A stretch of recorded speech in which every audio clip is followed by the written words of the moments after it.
మా అక్క జడ్పీ మాజీ చైర్మన్ మా ఉమ్మక్క గారికి, అదేవిధంగా ముఖ్యంగా ఈ గ్రామంలో ఉన్నటువంటి మీకు, నా తమ్ముడు సంపత్ గారికి అందరికీ కూడా ఉద్యమ వందనాలు, పాదావందనాలు తెలియజేసుకుంటున్నాం.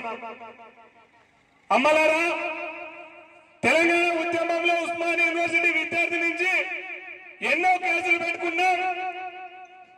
తెలంగాణ వస్తే మాకు ఉద్యోగాలు వస్తాయని చెప్పేసి మేము వేల కళ్ళతో ఎదురు చూసినటువంటి చరిత్ర మాకున్నది.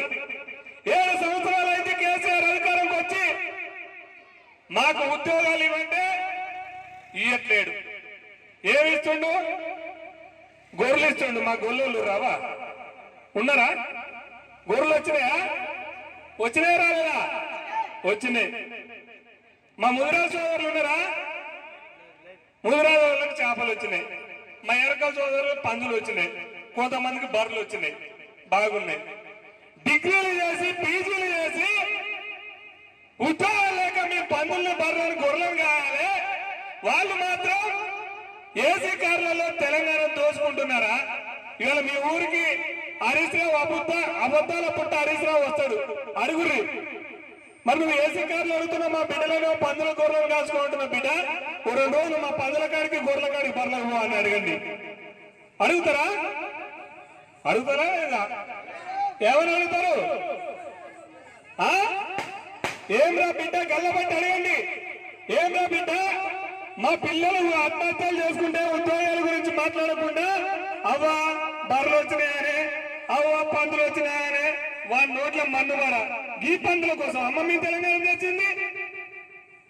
ఇలా 3 నెలలుగా 90 మంది విద్యార్థులు ఆత్మహత్యలు చేసుకుంటున్నారు ఉద్యోగాలు లేక.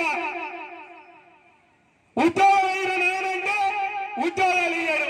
హుజురాబాద్కు వచ్చి ప్రచారం చేస్తాడు హరీష్ రావు. ఏం ప్రచారం చేస్తాడు? రాజేందర్ అన్ననాట దోహం చేసినాట కేసీఆర్ కి. రాజేందర్ అన్ననాట సీఎం పదవి కావాలనుకున్నాట. అంటే నేను అడుగుతున్నాను, సీఎం పదవి ఏమన్నా కల్వకుంట్ల పట్టపు అర్రబాయ్, కల్వకుంట్ల కుటుంబానికి పట్టపు అది నీ అయ్యే చాలు సీఎం పదవి.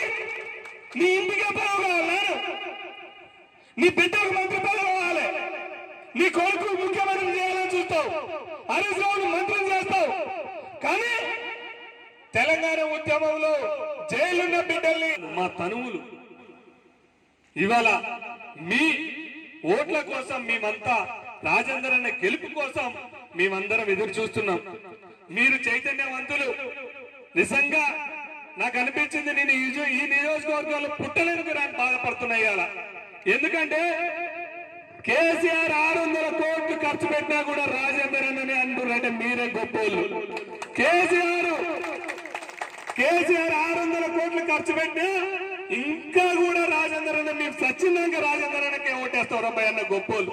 కేసీఆర్ అంటున్నాట, అరే ఎక్కడ 1000 కోట్లు ఖర్చు పెట్టేటట్టున్నారు కదా నాయన, 1000 కోట్లు ఖర్చు పెట్టిన రాజేందర్ అన్న అంటుండే హరీష్ రావు తిడుతున్నాట. ఏం బిక్తున్నారా నాయన నువ్వు?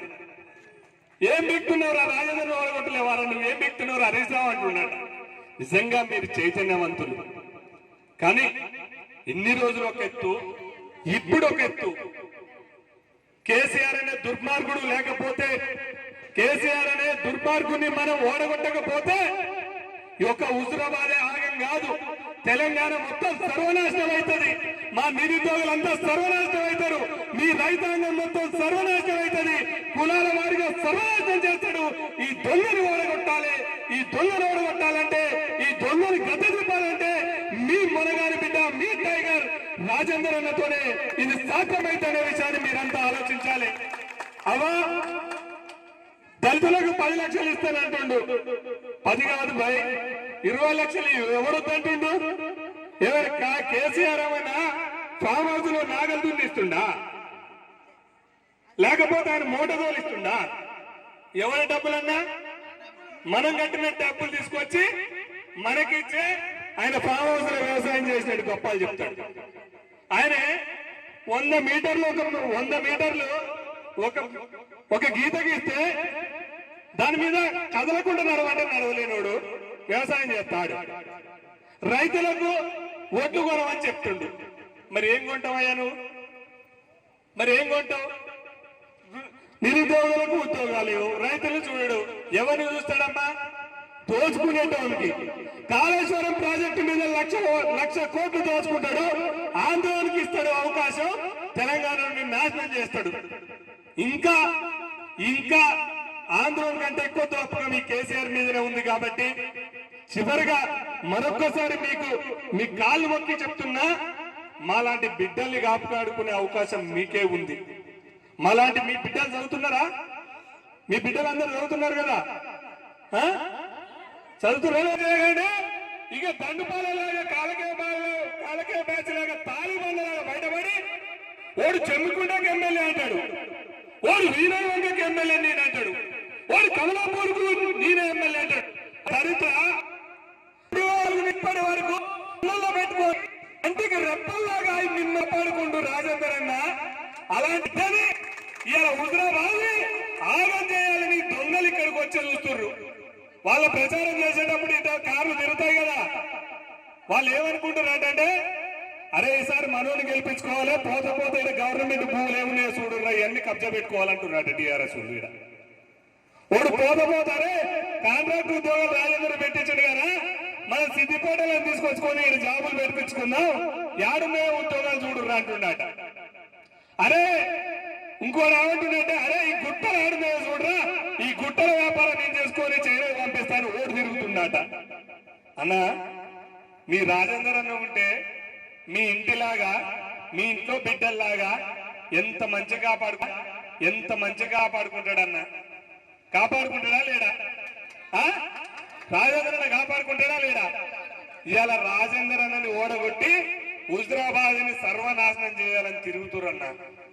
అక్క హుజరాబాద్ ని మీ నియోజకవర్గాన్ని సర్వనాశనం చేయాలని చెప్పేసి తిరుగుతున్నారు. వాళ్ళకి టీఆర్ఎస్ వాళ్ళకి కావాల్సింది ఎమ్మెల్యే కాదు, ఓ సిద్దిపేటకి జీతగాడు కావాలి, ఓ గజ్వేల్కి జీతగాడు కావాలి, ఓ సిరిసిల్లకి జీతగాడు కావాలి, కల్వకుంట్ల కుటుంబానికి జీతగాడు కావాలి. ఎందుకంటే మానకూడూరులో ఒక జీతగాన్ని పెట్టుకున్నారు, కరీంనగర్లో ఒక జీతగాన్ని పెట్టుకున్నారు, హుజరాబాద్ లో ఒక జీతగాన్ని పెట్టుకున్నారు. ఇక అడ్డం హుజరాబాదే వచ్చింది. హుజరాబాద్ లో జీతగాడు కాదు ఈయనే రాజేంద్రన్ ఎవడు, మొనగాడు టైగర్ పులి. మరి ఈ పులిని పక్కన పెట్టైనా జీతగాన్ని పెట్టుకుంటే ఇక సిద్దిపేట నుంచి పాలించుకోవచ్చు హుజరాబాద్. ఇక మీకు ఏమైనా అవసరం వస్తే ఎటు పోవాలి? మీరు సిద్దిపేట పోవాలి. ఇక యాడికి పోవాలి? మీకు ఏ అవసరం వచ్చిన యాడికి పోవాలి? సిద్దిపేట పోవాలి, హరీష్ రావు కాళ్ళ చేతులకు పోవాలి. మీకు పింఛన్ రావాలన్నా, మీ బాధ చెప్పుకోవాలన్నా హరీష్ రావు కాళ్ళ కిందికి పోవాలి మీరు. మరి రాజేంద్రని గెలిస్తే ఆడిపోతారు మీరు? మీరు ఆడిపోవాల్సిన అవసరం లేదు, ఆయనే మీ కాడికి వస్తాడు. అవునా కాదా? చెప్పండి, అవునా కాదా? గట్టిగా. అరే ఏందక్క గింత సల్లబడ్డారు? అవునా కాదా? మీరు ఏడికి పోవాల్సి వస్తుంది. మరి రాజేంద్రని గెలి మరి ఈ టీఆర్ఎస్ గెలిస్తే ఆడికి పోవాలి. అది మీరు ఒక్కసారి ఆలోచించుకోండి అమ్మా. గజ్వేల్కి మీ హుజరాబాద్ అమ్ముదామని ఓటు చూస్తుండు, సిద్దిపేటకు మీ హుజరాబాద్ అమ్మాలని ఓటు చూస్తుండు, సిరిసిల్లకు మీ హుజరాబాద్ అమ్మాలని ఓటు చూస్తుండు. అందుకనే రాజేందర్ అన్నని గెలిపించుకోవాలి. రాజేందర్ అన్న గెలుపు ఒక హుజరాబాద్కి అవసరం కాదు, ఓ కరీంనగర్ కి అవసరం కాదు, ఓ తెలంగాణ రాష్ట్రానికి ఈ రాజేందర్ అన్న గెలుపు అనేది అవసరం అనే విషయాన్ని మీరు ఆలోచించాలి. దాదాపుగా 30 లక్షల మంది మాలాంటి నిరుద్యోగులకు అవసరం. ఇవాళ రాజేందర్ అన్న ఎటమటం అయితే వేల మంది మేము నిరుద్యోగులం ఆత్మహత్య చేసి చనిపోతాం. వేల మంది నిరుద్యోగులం ఆత్మహత్యలు చేసుకొని చచ్చిపోయే పరిస్థితి ఉన్నదమ్మా. ఎందుకు ఆత్మహత్య చేసుకుంటామంటే మాకు 30 సంవత్సరాలు వచ్చినా జాబులు లేవు, మేము చదివిన చదువులకు జాబులు లేవు, మేము బర్రె వేయలేం, గొర్రె వేయలేం. మా అమ్మ నాన్న కష్టపడి 100-200 కూలి తెస్తే అమ్మ దగ్గర అయ్యకి తెలవకుండా 100 రూపాయలు మాకు ఇస్తే మేము బస్తులుండి హైదరాబాద్ లో 5 రూపాయల అన్నం తిని మేము అప్పులు చేసుకొని చదువుకున్నాం. మళ్ళీ ఊళ్ళలోకి వచ్చి పార పని సుతారు పని చేయలేదు. నా తల్లిదండ్రులు ఇంకా కష్టపడుతుంటే చూడలేదు, ఏం చేయాలో అర్థం కాక మా మనసు ఘోషించి ఇక నేను బతికి వేస్తూ నా కళ్ళ ముందే నా అమ్మ నాన్న కూలీనాలు చేస్తుంది, నాకు జాబ్ వస్తే నా అమ్మ నాన్నని సుఖంగా సాగుకుందాం అనుకున్నా, ఇక నేను బతికి వేస్ట్ అని చెప్పేసి మాలోనే మేము ఐధైర్యపడి మా సోదరులు దాదాపుగా 60 మంది 3 నెలల్లో 90 మంది ఆత్మహత్య చేసుకురన్నా. ఇప్పుడు రాజేందర్ అన్న గెలిస్తే ఈ తాగుబోతు ఫామ్ హౌస్ కేసీఆర్ గల్లా పట్టుకొని అడిగి మాకు ఉద్యోగాలు ఇప్పిస్తాడని చెప్పేసి లక్షల కళ్ళతోని మేము ఎదురు చూస్తున్నాం.